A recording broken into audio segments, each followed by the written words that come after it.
Badan Narkotika Nasional Provinsi Sumatera Selatan menggagalkan pengiriman 5 kg sabu-sabu yang akan dikirim ke Sekayu, Kabupaten Musi Banyuasin.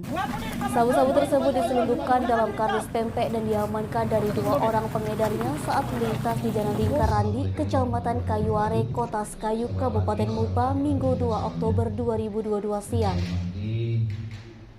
Dalam penangkapan tersebut, BNN juga mengamankan kedua tersangka, Hamdi alias Andi 33 tahun, warga Palembang, dan Aan 29 tahun, warga Sekayu, Provinsi Sumsel. Kepala BNNP Sumsel Brigjen Pol Joko Prihadi mengatakan, tertangkapnya kedua tersangka berawal dari adanya informasi masyarakat terkait adanya pengiriman sabu-sabu.